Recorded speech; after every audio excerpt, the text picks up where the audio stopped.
Hello and welcome to my web app showcase. The first 3 minutes of this will be a showcase for my class. This will be my project for the first 3 minutes. We'll talk a little bit about the web app. Then the next, however long, is going to be for my LinkedIn page, for my YouTube page. However, I recommend watching the whole thing. I will be covering the basic aspects in the first 3 minutes. In terms of the basic aspects, we have a future value calculation, which is calculated using a normal distribution. In this case, our current setup, we have a 10-year period. Our initial investment is $1,000. Our periodic contribution is $360. So in other words, after some period of time, you're making an additional contribution. In additional to your initial investment, you're making an additional contribution of $360. And you can specify how often it is. So 1 is 1 month. And 12 is 12 months. 12 months. Yeah, 12 months, which is 1 year. So as you can see, contributions per year. So if you make one contribution a year, that's, 1 out of 12 years, which is 1 month. Okay. We have our rate of return per year on average, which in other words, in stock terms, seems to be the ROA, return on asset, and you would want to use the historical return on asset. Along the volatility, this is just called volatility, and you want the historical volatility on average. And then end simulations is basically how many simulations you want to do. So how many random values do you want? In other words, 50 simulations, and this is a little weird. But 50 simulations, you're going to come out with n times tau plus 1 random values. Because that's how many values you have, right? You have a value for every year, including the initial year, so year 0, times the number of simulations. So you put in n simulations, it spits out n times tau plus 1 random values. Then we have the seed to reproduce, and as you can see, this is working quite well. We take it to 1, which is really where the issues start, is when you go to the maximas and mins of these things. Works great. Go to 100, also works great. Back to 50. Tau is also a place of concern. At 0 years, we have a little dot. You can barely see it, but obviously at 0 years, you're at P. At 100 years, that's kind of what happens. You have a random spike in volatility. That is randomness. Over a certain amount of time, this low volatility is something big is bound to happen. So let's put it back to 50. Yeah. So, I'm sorry. Let's put it back to 10. That's what it was. That was looking a little strange. You can change the contributions per year, and it changes actually quite a lot. We'll take a look at full report later, but right now let's take a look at the summary. And the summary is basically just some relevant statistics to know about every simulation. These numbers are not net values yet, and I hard included the miниmas, maximas, means, medians, quantiles, and your investment into the report. And to answer some of the questions inside of the actual PDF, I made a breakdown page, which basically makes all of that data relevant. So you don't have to look at the summary page. Tells you your total investment over time. And each year, this is your total investment, not investment that year, but your total investment. Tells you how many profitable simulations you had, how many unprofitable ones you had, which ones they were, your success ratio, and your mean profitability, which in other words is the mean minus your investment. Outcomes of interest, we have our maximas, minimas, medians, means, quantiles, and we list not only the raw value but their net values as well. Something to note, there are 2 medians, because when you have an even number of simulations, you have 2 medians. Or you're going to have a median in between 2 medians, but that value is not actually going to exist in your data. So I wanted to be as, actual as I could, and I just included both the medians. I also have a little conclusion. This is more of a joke. But given the recent GME things, deep effing value, I like the stock. I don't like the app. I don't like the stock. I made a little thing. I like if the way this is calculated is it takes a look at your net mean, and if you're profiting the last year, then it will say I like the asset. But again, this is not meant to be financial advice. So we're still on the topic of the project. I included the mean, which it plots really quite nicely, the maximas and the mins, which again really plots really quite nicely. It plots the medians, which plots quite nicely. Actually, they're quite close to each other this time, and I think the algorithm works even if they're the same line. Well, they're clearly not the same line. So we also have quantile, which I'll take away the median for that. I mean, we can do the median on the quantile. It's not a big deal. But I just think now we're kind of getting a lot of things going on the graph, and it's a little hard to see what we want to see, right? Let's take away some things. Then we have our investment. And as you can see, our investment is actually just a lot more than any of the profits of the simulations. So we invested more money than the actual value of the asset. And we can talk a little bit more about that later. And you can also use these as scatter plots, and they works for all of them. Obviously, I think the quantile will be a little confusing, so let's just do the investment. So there you have it. You can adjust your quantile, the disparities. Right now we're at 10 and 90. If we're at 100%, then we're going to be at the maximas and the minimas. And if we're at 1, we're just going to be at the same, probably a little bit different. And adjust accordingly, according to your needs. If you're someone looking to do investments, blah blah blah, I don't know. Probably, I don't know if I'm like the most reliable source. We can also change the plot type. We have the scatter plot. It's kind of useful. I don't know. It's kind of useful if you care more about like the highlights than you do the actual plot, which is actually most of the time, right? Like you're trying to make a decision based off of the simulations. We also do use overrides. If we're not happy at the time, my sliders aren't set to half a step. I could, but I like it this way. We can change the time to 12.5 years. We can change our contributions to like every 3.5 months. We can set our mu to, I don't know, like 90.2% and I don't know, 18.74%, and we're gonna get an outcome based on that. And then override is nice. If your computer can handle 400 simulations, go ahead. I'm not even sure if okay, so it did plot, but I think for me, I did like 400 simulations one time, and it kind of pooped itself. And so this is basically the end of the project overview. I'm sorry that there's no other way for it to not be. How long was it? It was 8 minutes. There's just no other way. 8 minutes long. You probably get a pretty good idea of the first 3 minutes. Anyway, so now I'm talking to, this is for my LinkedIn. This is for YouTube.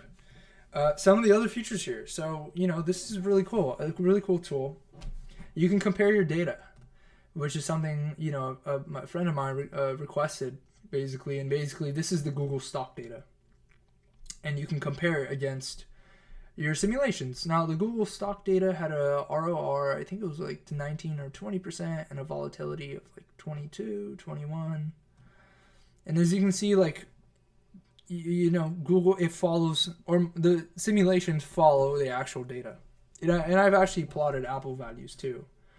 I thought about doing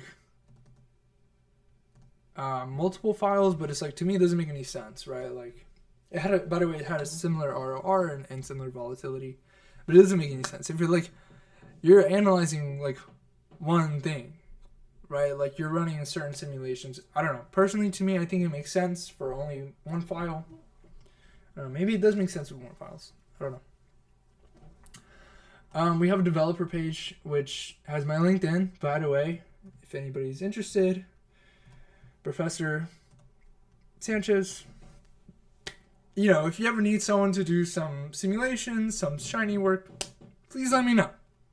If you're a GSI and you want to be like, hey, this guy's really cool, please send me an email.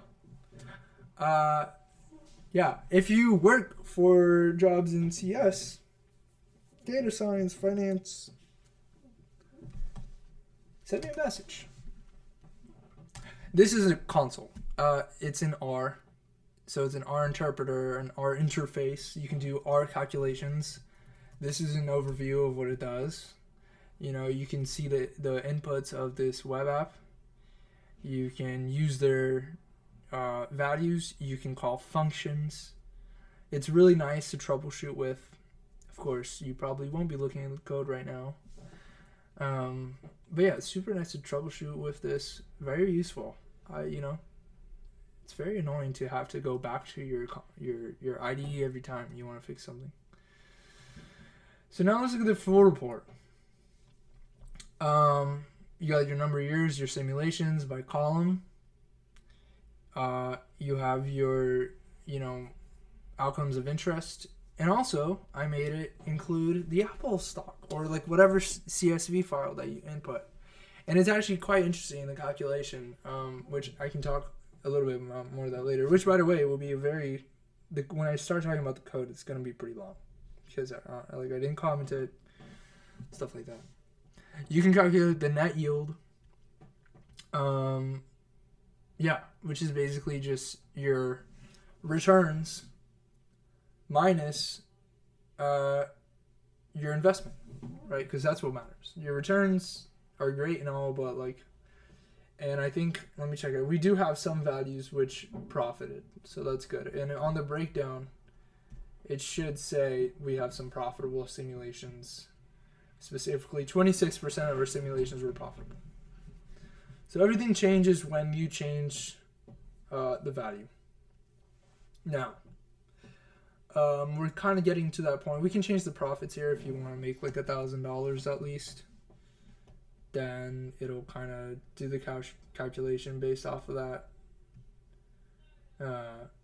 So yeah, you can change, like, basically what happens is the net calculations are made from the total return minus the investment minus the profit that you're trying to make.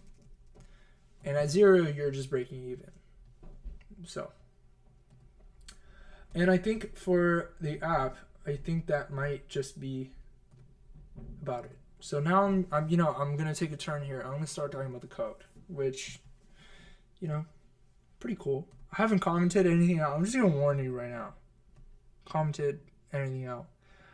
I have my UI stuff in text files, which is just so much better for organization. This is probably like a few hundred lines of code.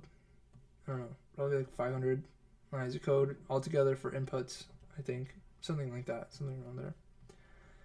But, what really happens, and by the way, I use dplyr, ggplot shiny stringer.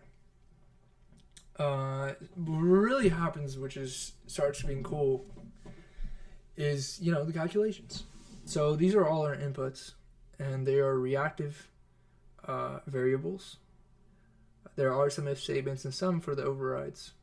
As you can see, this is our norm calculation, and so on.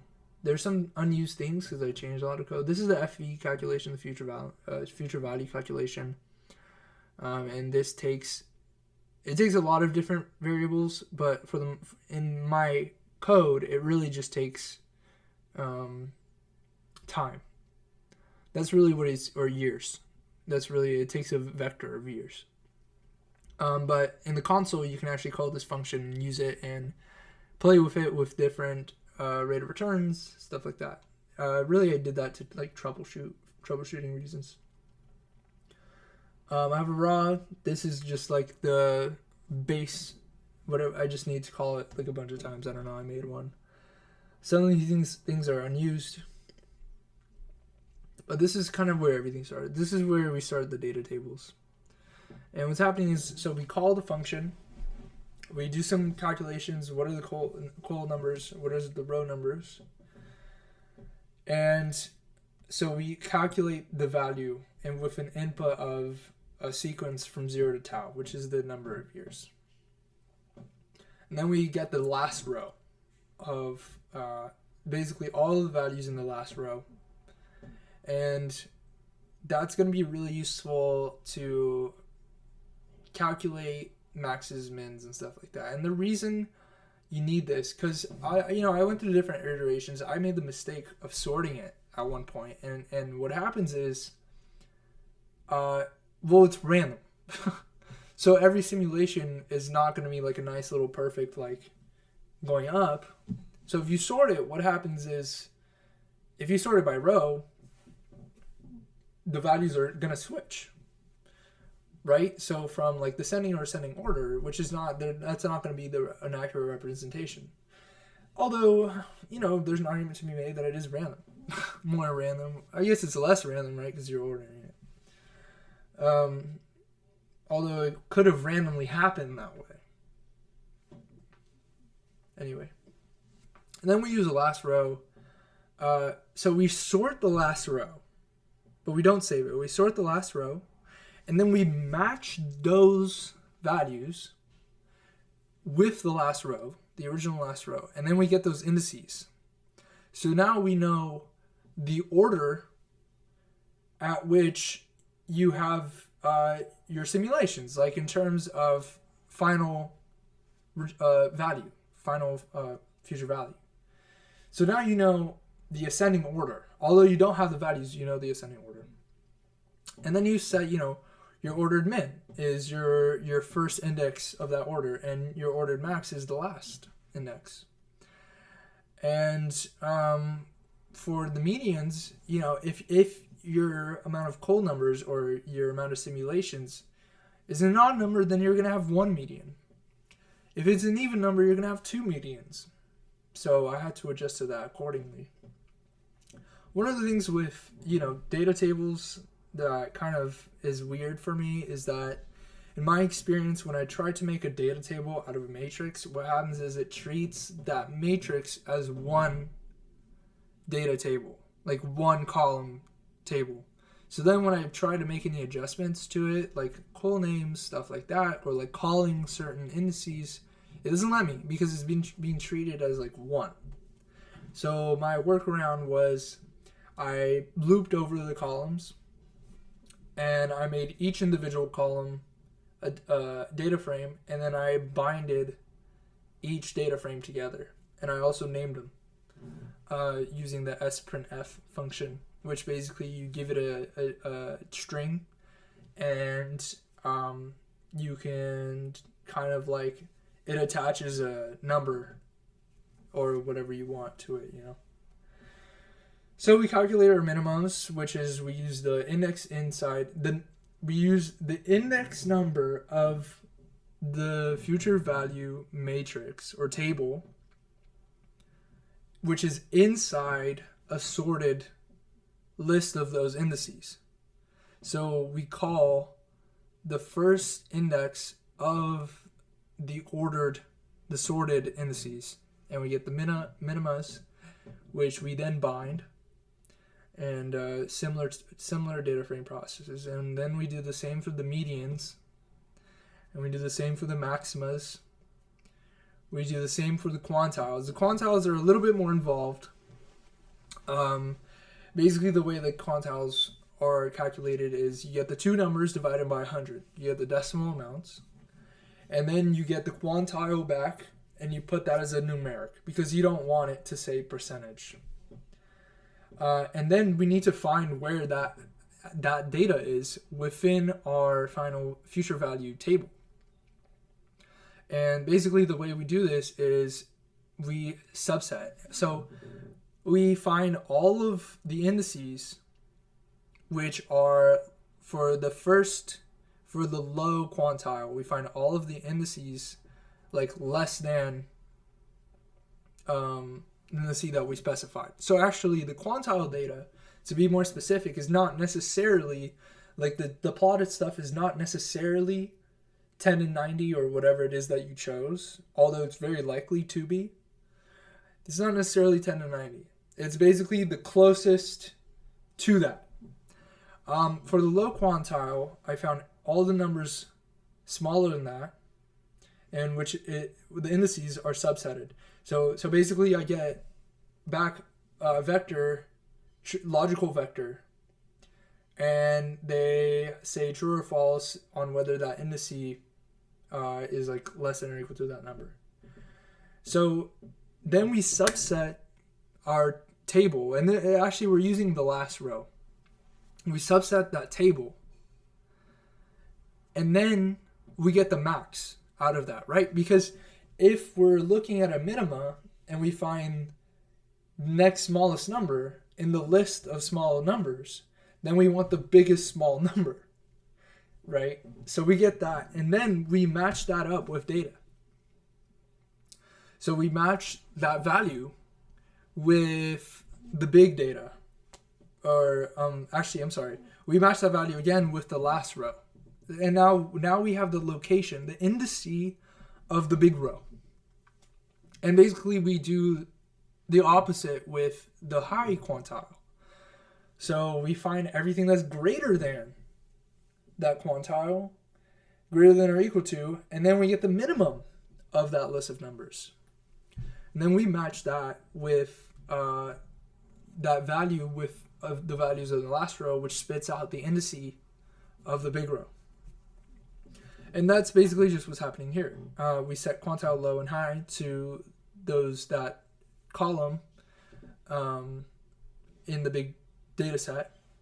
And then we bind everything together. And finally, we bind the year. And I made that choice just because it was just a lot easier to work with. Because it's like when I call indices, for some reason, when I was calling certain indices, sometimes it would start at 2 and sometimes it would start at 1, right? And this is just to avoid time. Because if you start it on default, it's going to get the time and it's going to mess up your calculations. So I just did that last. Although I did the investment after that, which maybe I'll change eventually. It's not biting me in the butt right now. The next thing, which is I think really interesting too, was the comparison data. So basically, like, I have a future value formula, but it's not, for pre-existing data. So I had to kind of come up with a formula to, represent that data. And basically what I came up with was like, okay, so you have your initial investment, right? So at year 0, you have $1,000 or however much your initial investment is. So in other words, what does that translate? What does that mean in terms of a Google stock or the Apple or whatever it is stock that you're using? It means that you have $1,000 minus share price at that time, shares, right? So you have those initial shares. And in order to get your valuation, your asset value, you have to multiply the shares by your stock price. But obviously you have periodic payments. So what needs to happen actually is you need a function where you have your initial investment divided by the stock price plus your periodic contribution divided by the stock price that you're looking at, right? Because that's the translation. The money you're putting in is how many shares you're buying. And then all of that times the current value, the current stock price, right? So in other words, what you're doing is for every year, you're multiplying the amount of shares you can have times the stock price. And that's kind of what's going on here. So we set some variables. We also do a time calculation because I didn't want to put in the amount of time that it's separated by, to be frank with you. I was like, I'm not doing that. So what I did was I got the dates in year, month, day format, and I removed the dashes, and I use regex. So basically, it removes anything other than numbers, and it replaces them with commas. And then I turn those into arrays, separated, and the indices can be separated by commas. So in other words, I have year index 1, or if you're using Python, whatever, C index 0, and then we have month index 2, and then day index 3.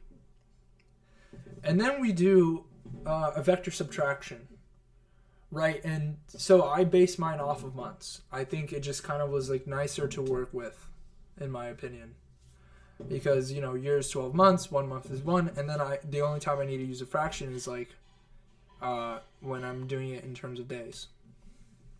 So months was nice to work with.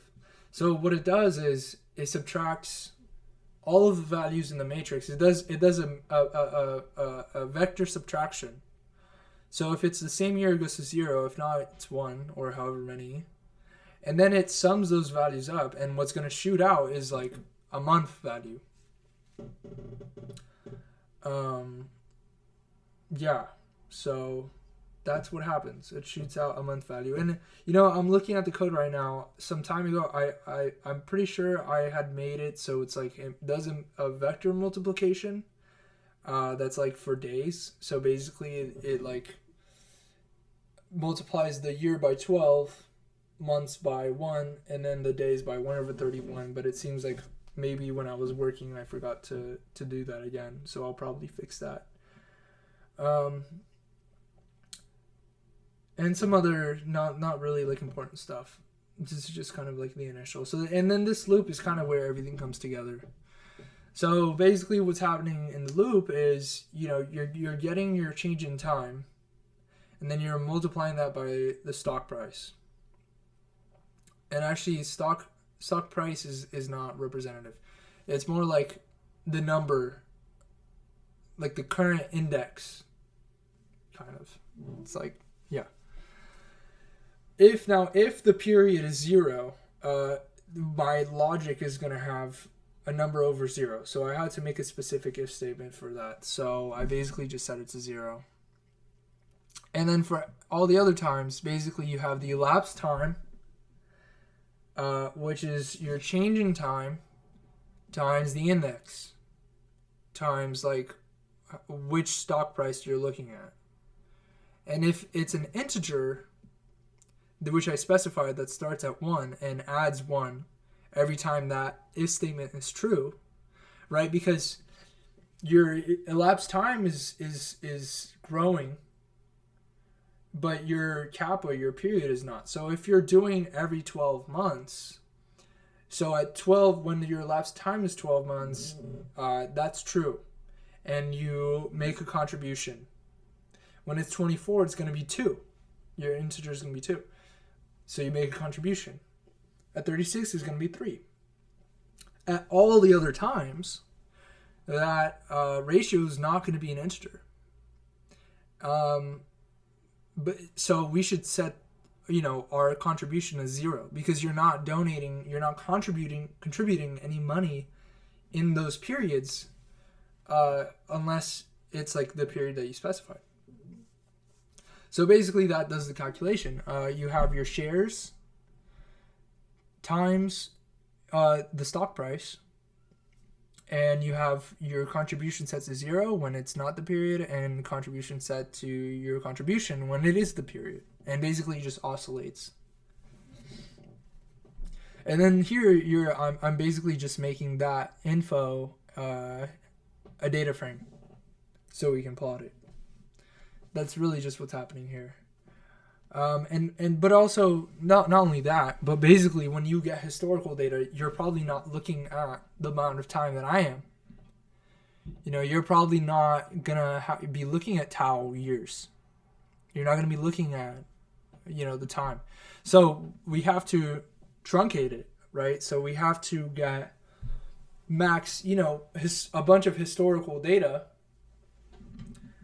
And then we have to select only tau years out of that. And actually the data is in months or days. So what we have to do is actually, we're basically only saving the values when the years match up. And the way that we do that is by dividing or multiplying the months, or however it was that I did it. It's like a multiplication by time. And when time is an integer, then that's going to be representative of years. And so even if you take 30 years, it's not going to be 30 years. Well, it can be 30 years, but then I'm going to select 10 years out of that.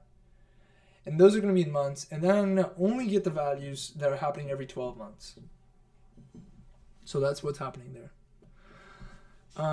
This function here is to get the net values. This stuff here is, it's like operations made on the data table after the fact. So you have the main data, and then you have any potential operations made afterwards. And basically, these two things are a complete copy. You just have one for the summary and one for the full report.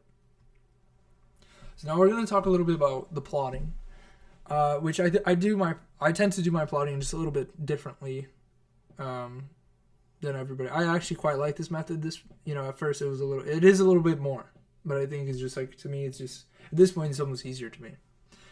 This is the plot of the comparison.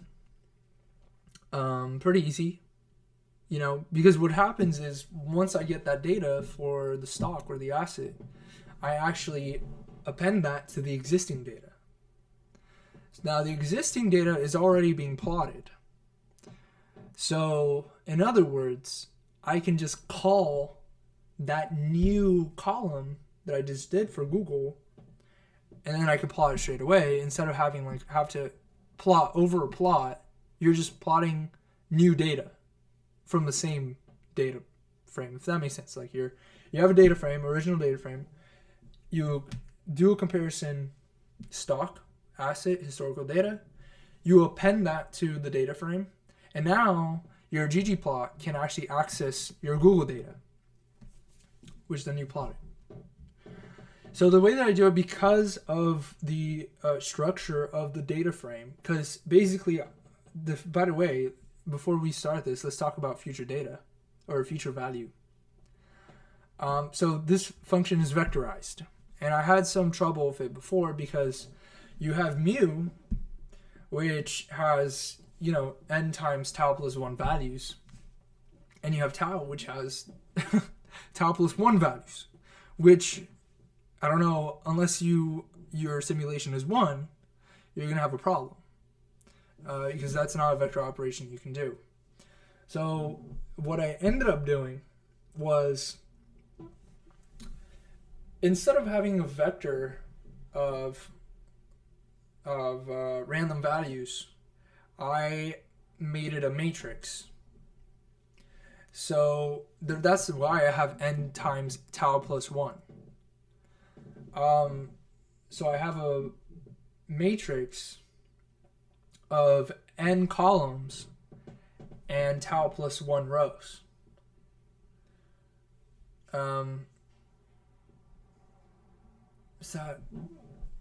That should be, n columns and tau plus 1 rows. So the way that and this is why it's confusing, because in linear algebra, right, you would have a row vector, and then you multiply that by something with the equivalent amount of columns. But what R does is you have a bunch of columns and you have a vector, and the vector operation is going to be, it's kind of fed like this, and then like that, and then to each row. So basically your first value of your vector that is that your multiple, your variable, if you're looking at a matrix A, X, your X is the time. So the first index, the first row of time is going to go to the first row, first column of mu. Your second is going to go to the second row, first column. And when you run out of rows in your matrix, then the next time value is going to go to the second column, first row. So you're basically going like this, which was kind of confusing to work with in the beginning, to be honest, but I got it down. And what happens is this function spits out a very nicely organized, basically what we saw in the full report, or in the summary in the full report, is you have simulation for every column, and you have time for every row. So that was a huge, that saved me at least 100 lines of code for that calculation, just by vectorizing. So that was really big. So yeah, let's start. I understand. If you're interested in this stuff, watch this. It is getting a little long, but this stuff is like super interesting. So in order for ggplot to be able to plot columns like this, you need like a ggplot operator for every column. Now, they were talking about using this melt function, which may or may not be easier. I like this. I tend to think that it's a lot less hassle, a lot more organized, and therefore less hassle in the future.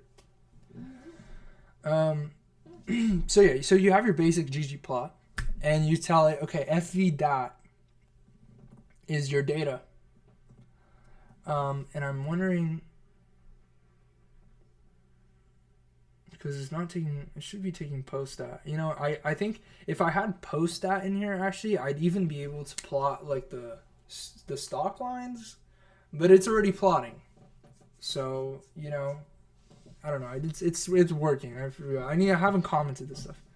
Anyway, you have your AAS year, the aesthetic, color year. It doesn't make a lot of sense, right? Because in ggplot, when you use color, what's it gonna do is you're gonna separate every line, and then you're gonna have a legend with line colors. But I just want the aesthetic. I like the blue that it came out. I like the gradient that it had, so I kept it. And then you say, okay, remember that widget that we had plot type, line, or point? Well, this is the logic for that. Now, it also plots point if your tau is 0. Because or else it wouldn't plot line. Number of plots is just the number of simulations. I was gonna do some editing on this. I had like config, but I don't know. That's too much freedom for the user. I like the way it looks. I think other people like the way it looks. I'm happy with it. I don't think the configuration needs to change. But basically what it does is you paste a bunch of string together. You paste your geom line or geom plot with the AES y equals sim. But you need to have like a vector, or like essentially a vector of a bunch of geom lines or geom plots with sim 1, sim 2, sim 3, sim 4, sim 5, sim 6. So again, I do utilize the sprint f here, as you can see. So basically, you're getting that geom line, and then you're increasing the number next to sim for however many simulations you have. And these operations are just like plot simulations, which ultimately plot the base. So this is plot final, which is the base plus all the plots of the simulation lines, which is why they can't be changed individually. One downside of having your data and structured the way that I have it is that in this particular case, it would just be a lot more work to be able to plot each individual line color. And then we have our highlights. So now not only do we have our base, and we have all of the different operations, ggplot operations on our data, but now we have to append the highlights. And we do that after the fact. So since our data in future value was already organized so nicely, and it gave us the ability to calculate the minimas and the maximas and the medians and the means and the quantiles very, very, very easily, you don't have to calculate them on site in the plot variable, which is amazing. So basically we just have saying, hey, is 1 or is, the mean selected in our highlights plot, or in our highlights, and also is one selected in our highlights plot, because that's going to change the plot. So depending on that stuff, it's either going to be point or line, or it won't be there at all. And these are just repeating information, repeating logic for all of our line types. So average, or mean, max, min, etc. And this is just what happens when you have two. You have to do, if this number of simulations is odd, then you have one median. Otherwise, you're going to have two. Quantiles, you always have two. And then the last thing I did was add the investment line. And that was for the project.